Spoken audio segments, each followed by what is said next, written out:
Pria ini bernama Semi, dan di usia 26 tahun ia masih menganggur dan belum memiliki pasangan. Suatu pagi Semi memutuskan untuk mendaki gunung tertinggi di dunia, Gunung Everest. Meskipun tak punya pengalaman mendaki gunung, Semi tetap nekat berangkat demi membuktikan cintanya kepada seorang wanita bernama Nadia. Kisah Semi kini menjadi viral. Setelah bersiap-siap dan berpamitan dengan ibunya, Semi diantar oleh sang ayah untuk menghadiri undangan wawancara radio sebelum memulai pendakian.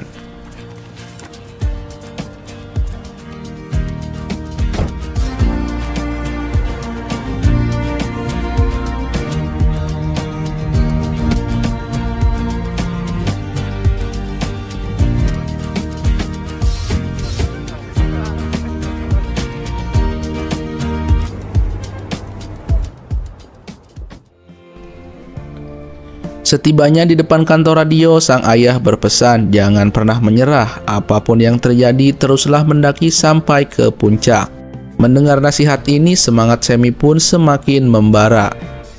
Selama wawancara berlangsung, para penyiar tampak meremehkan Semi, bahkan bersikap rasis. Mereka mempertanyakan mengapa seorang pemuda kulit hitam yang menganggur dan tak punya pengalaman mendaki berani-beraninya bermimpi menaklukkan puncak gunung tertinggi di dunia. Awalnya mereka terus menertawakannya, namun ketika mengetahui bahwa Semi melakukan ini demi membuktikan cintanya pada Nadia, suasana perlahan berubah. Mendengar kisah cinta Semi yang tulus, para penyiar yang awalnya meremehkan justru menjadi tertarik dan setuju menyiarkan pendakiannya secara eksklusif. Di tengah obrolan, Semi teringat kembali saat dia membuat janji pada Nadia.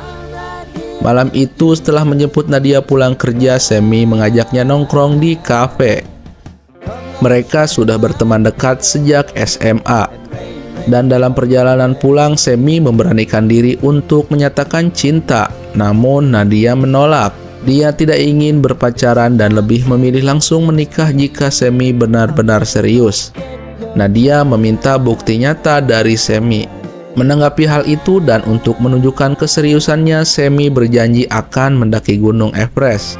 Nadia yang awalnya mengira Semi hanya bercanda menanggapinya dengan santai dan berkata, "Oke, aku mau pacaran tapi hanya kalau kamu berhasil sampai di puncak Gunung Everest dulu." Semangat dan tekad Semi sebagai seorang laki-laki pun bangkit dari dalam dirinya. Setelah selesai wawancara di radio, Semi langsung menuju bandara. Setelah berjam-jam dalam penerbangan, akhirnya ia tiba di Bandara Kathmandu, Nepal.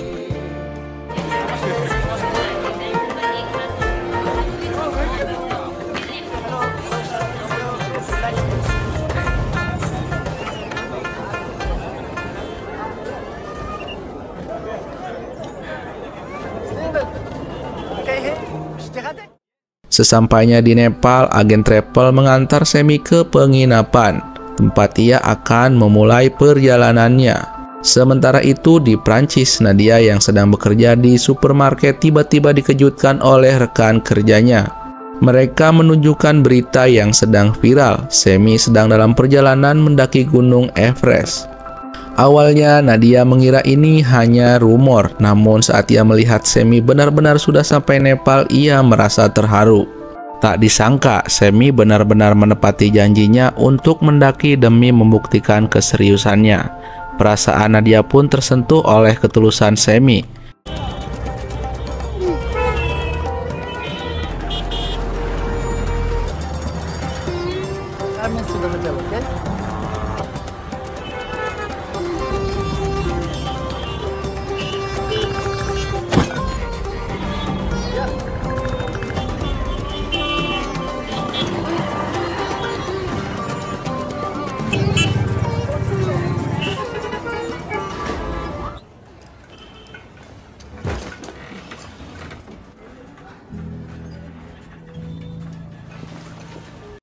Setelah menaruh barang di penginapan, Semi berjalan-jalan ke pasar sambil menelpon kantor radio untuk mengabarkan perjalanan yang sedang dilakukannya. Ia memberitahu bahwa besok ia akan menuju desa Lukla di Nepal. yang terletak 2.864 meter di atas permukaan laut. Dari sana, ia memulai pendakian menuju Gunung Everest. Para penyiar dan pendengar radio pun tak sabar menanti kabar terbaru dari Semi. Esok paginya di bandara sebelum berangkat, agen travel menyemangati Semi dengan mengatakan bahwa jalur pendakian tidak seberbahaya yang dibayangkan. Jika terjadi kecelakaan, tidak semua orang akan mati. Rata-rata hanya terluka parah atau minimal patah tulang. Mendengar itu, Semi mulai merasa lemas. Setelah setengah jam terbang, Semi tiba di Bandara Lukla, Nepal. Saat turun dari pesawat, seorang warga setempat bernama Ujes menawarkan jasa untuk membawa tas ransel hingga ke puncak Gunung Everest. Agar Semi bisa lebih hemat, Semi awalnya menolak. Tapi di tengah tanjakan, karena sudah tidak kuat berjalan lagi, akhirnya ia memutuskan untuk menyewa jasa Ujes. Dengan senang hati, Ujes langsung membawakan ranselnya dan segera pergi meninggalkan Semi untuk menuju penginapan. Semi pun buru-buru mengejarnya. Di penginapan, saat sedang menikmati pemandangan, Semi bertemu dengan seorang pemandu profesional bernama Jeff yang akan membantunya mendaki Gunung Everest nanti. Jeff juga memberikan daftar perlengkapan yang harus Semi beli. Besok pagi kita akan mulai berangkat, kata Jeff.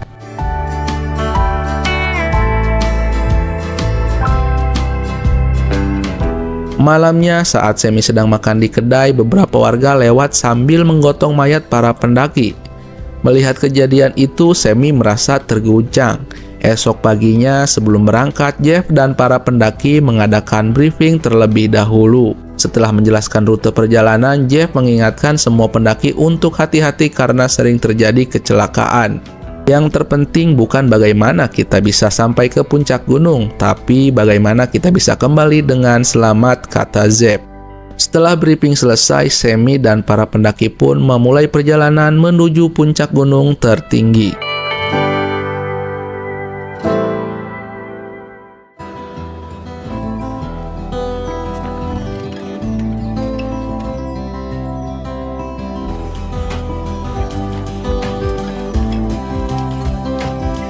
En 53, Cap Lukla à pied. Heureusement qu'ils ont inventé l'avion depuis.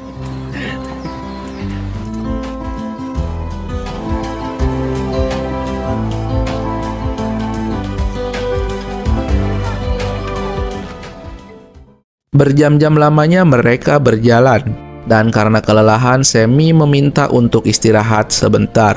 Dia sudah merasa tak kuat lagi, rasanya seperti mau mati. Tiba-tiba ada warga yang lewat sambil menggotong tumpukan tas-tas ransel berat milik para pendaki. Semi pun tertegun, merasa malu lalu melanjutkan perjalanan lagi.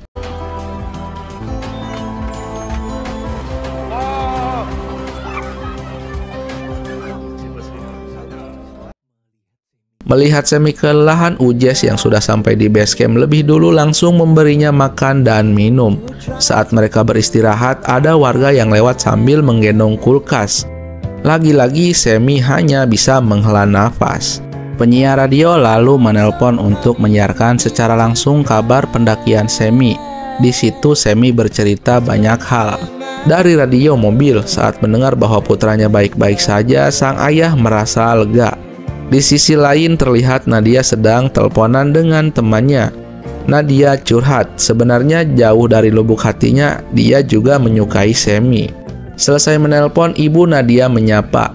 Ibu Nadia kagum dan bersyukur ada pria baik seperti Semi yang mau memperjuangkan putrinya. Dan Nadia pun tersenyum malu. Di base camp, setelah stamina pulih, semua pendaki melanjutkan perjalanan.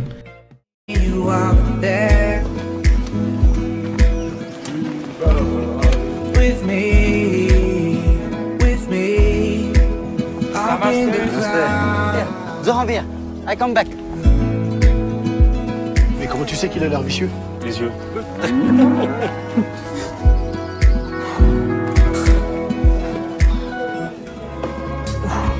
Sesampainya di pemukiman warga, mereka istirahat sebentar. Lagi-lagi Ujes bersama para warga lewat mengangkut tumpukan ransel. Setelah istirahat, perjalanan dilanjutkan.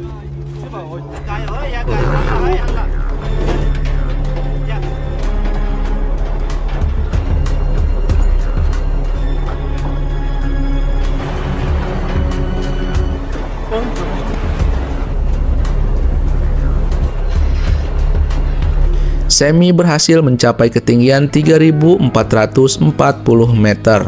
Para pendaki memutuskan untuk menginap sehari di desa bernama Namche. Di kamar hotel setelah mandi dan berganti kaos jersey bola, Ujes datang menyapa. Melihat ada novel, Ujes senang sekali. Dari dulu karena sibuk dengan pekerjaan, ia tak pernah punya waktu untuk membaca buku. Ujes juga bercerita tentang musisi idolanya. Setiap naik turun gunung untuk menghibur diri, dia selalu mendengarkan musik dari musisi idolanya itu. Di tengah obrolan, Semi meminta tolong agar Ujes mengantarkannya ke pasar untuk membeli perlengkapan. Sepulang belanja, Semi nongkrong di kedai sambil menikmati pemandangan. Pas lagi santai, tiba-tiba dia diajak pendaki lain untuk main bola bareng warga setempat.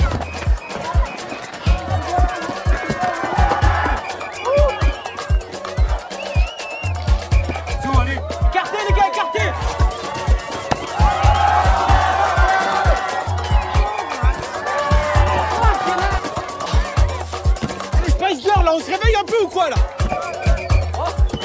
Tu prends ton passeport de palais si tu veux jouer avec. It teaches me how to fucking play. Fuck off, mate. I start to piss me off. Moi fucking Zidane. Gara-gara kalah, Semi dan rekannya bertengkar. Selesai pertandingan, Semi mengobati lukanya sambil menelpon penyiar radio untuk mengabarkan update terbaru. Besok dia akan berangkat menuju base camp di kaki Gunung Everest. Di sisi lain, saat mendengar kabar Semi di radio, Nadia merasa senang. Keesokan harinya, Semi melanjutkan pendakian. L'autre c'est 8516 mètres. Beau hein?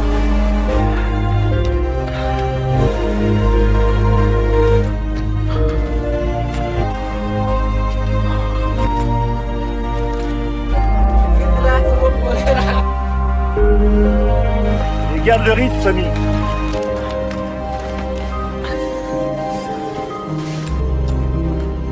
Ketika puncak Gunung Everest mulai terlihat, Semi dan Jeff merasa lega karena sebentar lagi mereka akan mencapai puncak. 3 hari berlalu, dan karena susah mendapatkan sinyal, Semi tak pernah menghubungi penyiar radio lagi. Nadia pun mulai khawatir. Sepulang kerja, Nadia terus menunggu kabar di tengah siaran. Tiba-tiba ada salah satu pendengar menelpon dan menyampaikan dukungan. Tak hanya menyemangati, pendengar itu juga bilang kalau dia ingin jadi pacar Semi. Karena cemburu, Nadia langsung membanting radionya. Esok harinya setelah Semi dinyatakan hilang, ibu menangis histeris. Ayah langsung memeluknya sambil mencoba menenangkan. Siang harinya, ibu melabrak Nadia di supermarket tempatnya bekerja dengan emosi. Ibu itu terus menyalahkan Nadia, menganggap gara-gara dia putranya sekarang hilang di gunung. Nadia hanya bisa terdiam merasa bersalah. Sementara itu, di gunung, pendakian Semi telah mencapai ketinggian 4.620 meter di atas permukaan laut.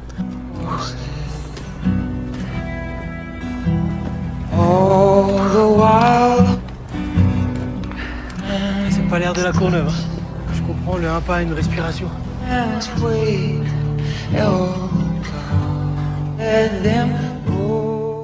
Akibat tak fokus, Semi ketinggalan rombongan dan panik.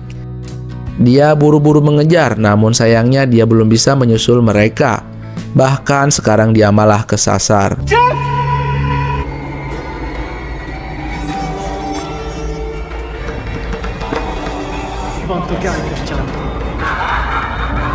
Awalnya Semi ingin menyerah, tapi saat teringat Nadia, seketika tekadnya kembali. Ia menyemangati dirinya sendiri sambil terus mendaki, hingga akhirnya sampai di ketinggian 5.364 meter. Semi berhasil menemukan base camp. Malam hari di base camp, untungnya tersedia telepon satelit. Semi lalu menghubungi kantor radio lagi. Ketika mendengar suara Semi, para penyiar merasa lega. Keesokan paginya, ayah dan Nadia juga diberi kabar bahwa Semi baik-baik saja. Dan mereka berdua sangat bersyukur. Di gunung, saat sarapan, Semi kenalan dengan seorang pendaki profesional dan reporter dari program TV. Sambil bercerita tentang pengalaman mendakinya. Si pendaki mengatakan bahwa kebanyakan orang pasti akan gagal di percobaan pertama mendaki puncak Everest. Rata-rata mereka baru bisa berhasil di percobaan berikutnya. Jalur yang terjal dan tipisnya oksigen adalah penyebab utama kegagalan para pendaki. Jika boleh memberi saran, lebih baik Sammy tahu bahwa memaksakan diri di percobaan pertama ini mungkin tidak bijak. Oh, tahun depan kita bisa coba lagi. Tapi karena ini adalah satu-satunya kesempatan yang Sammy miliki, dia tak punya pilihan lain selain mencapai puncak. Setelah sarapan, Sammy diperiksa kesehatannya. Tak lama kemudian, Jeff menyuruh mereka bergegas memakai pengaman dan berkumpul di tebing es. Karena Sammy belum pernah memakai pengaman sama sekali, dia merasa bingung. Beruntung kebetulan ada Ujes yang membantu Sammy memakai pengamannya. Setelah para pendaki berkumpul di tebing es, Jeff menyuruh mereka semua berlatih memanjat terlebih dahulu. Dengan lihai, satu persatu pendaki berhasil memanjat tebing, kecuali Sammy. Tu tapes. Sandy. Ah, c'était plus.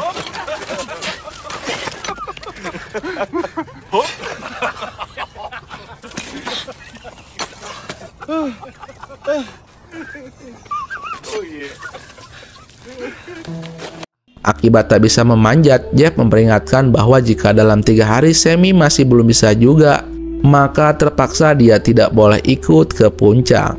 Malamnya di tenda, Ujes melihat Sammy sedang frustasi. Karena kasihan, dengan senang hati Ujes menawarkan diri untuk mengajari Sammy memanjat tebing.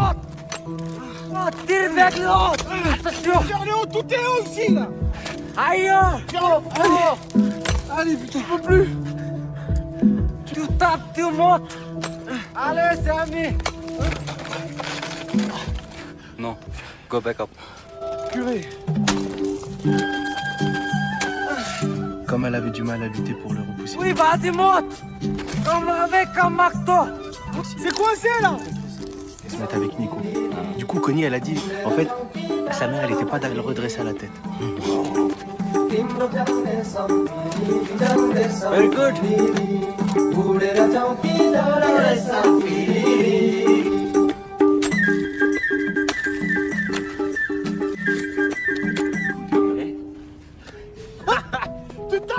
Alhamdulillah, berkat latihan bersama Ujes, Sammy berhasil lulus ujian. Keesokan harinya, semua pendaki mengikuti ritual doa bersama kuncen gunung. Setelah selesai dengan ritual, mereka mulai mendaki. Namun karena dihadang jurang, mereka terpaksa harus menyeberang lewat jembatan yang terbuat dari tangga.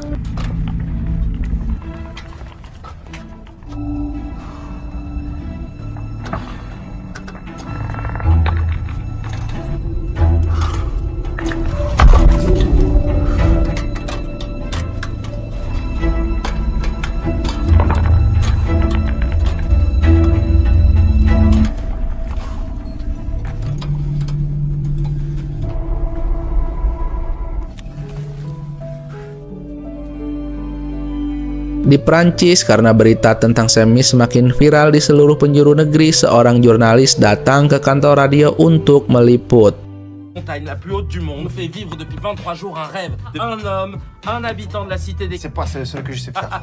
Je suis le maître. Il nous a appelé cette nuit, on a pu enregistrer son légende aux côtés des Usain Bolt, des Mohamed Diakhaté. Retenez bien son nom car il va bientôt... Cet homme s'appelle Samy Diakhaté sur Radio Nomade, la radio... 1500 mètres. Oh, t'es loin. Alors Sam, Ça va plutôt pas mal. J'en ai bien tout dans la neige. Il y a un KFC? Non. ça ressemble à quoi? Là, il y a une vingtaine de temps. Il est où exactement notre héros? Bah, là, Matos, c'est la nourriture. Il monte et il descend, il va falloir attendre un petit peu. Et comment vous êtes ravitaillé? Et on peut espérer te voir au sommet dans combien de jours? C'est quoi maintenant la prochaine étape? Il y a encore... Si on profite pour passer un petit coup, quoi, si elle m'écoute. En tout cas, sans vous, je serais déjà redescendu. Tiens. Regarde.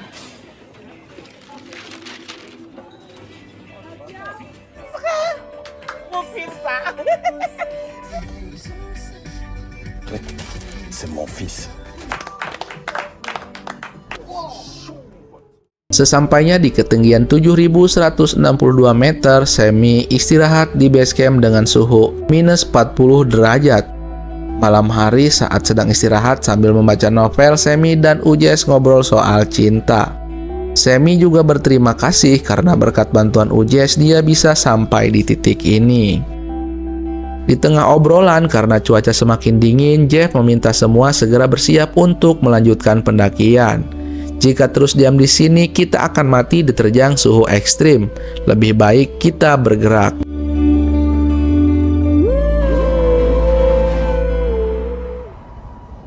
Respiration. Ok.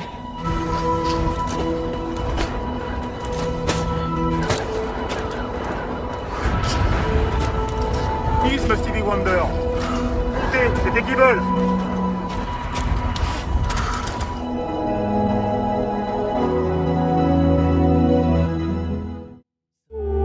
Setelah lama mendaki, bersamaan dengan terbitnya matahari, mereka sampai di ketinggian 7.924 meter.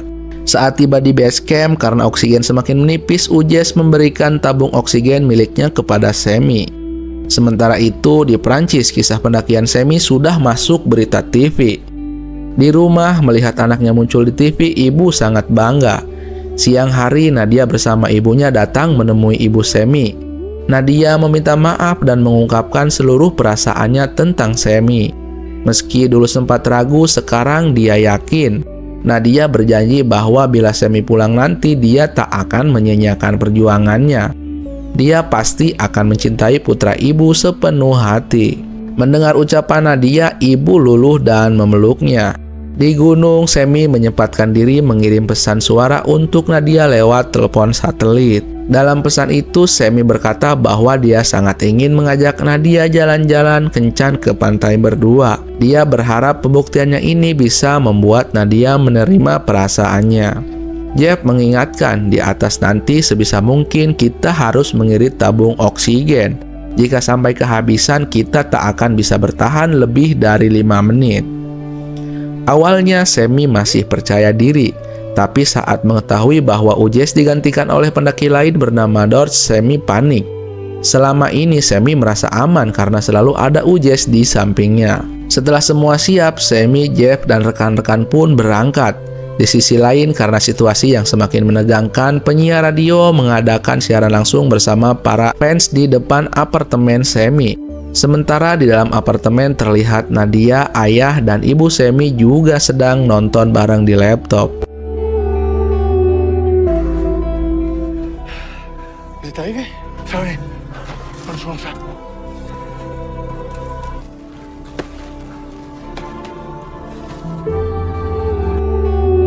Akibat oksigen semakin menipis, satu persatu pendaki menyerah. Bahkan pendaki sehebat Jeff juga ikut menyerah. Meski sedih, pendakiannya harus terhenti, namun saat melihat indahnya pemandangan, Jeff merasa begitu puas dengan perjuangannya. Setelah berpisah, kini hanya tersisa Sammy dan Dortz. Setapak demi setapak, mereka berdua terus melangkah.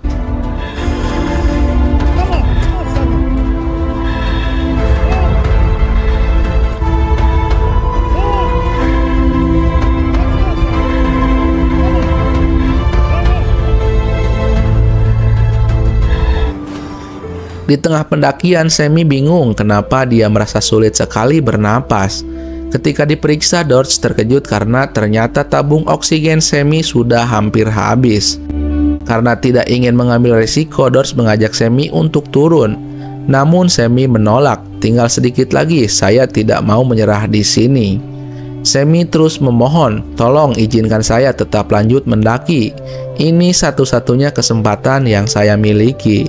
Melihat tekad Sammy yang begitu kuat, Dortz akhirnya mengizinkan.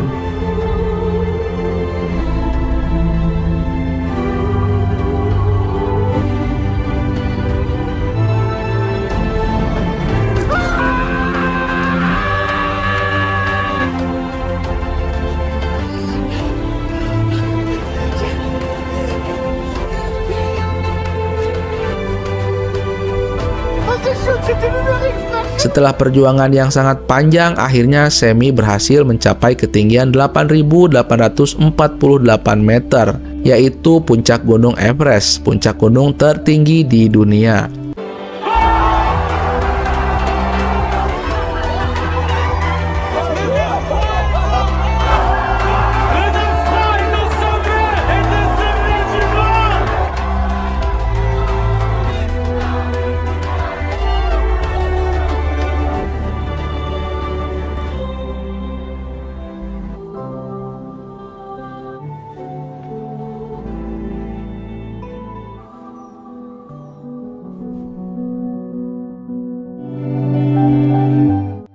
1 bulan berlalu, sang pemuda pemberani itu akhirnya pulang.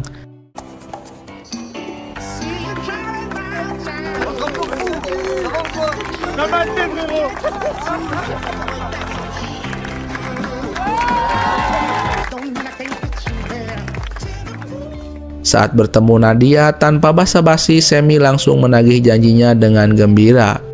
Nadia menjawab dia mau menerima cinta Sammy. Mereka berdua pun berpelukan. Beberapa hari kemudian di bandara saat Uje sedang mencari pendaki yang ingin menyewa jasanya, tiba-tiba seorang pilot memberikan paket kiriman dari Sammy. Paket itu berisi foto musisi idolanya. Uje sangat senang, hampir sampai menangis. Meskipun hanya sebuah foto, bagi warga pelosok hadiah itu sangat berarti. Film pun berakhir.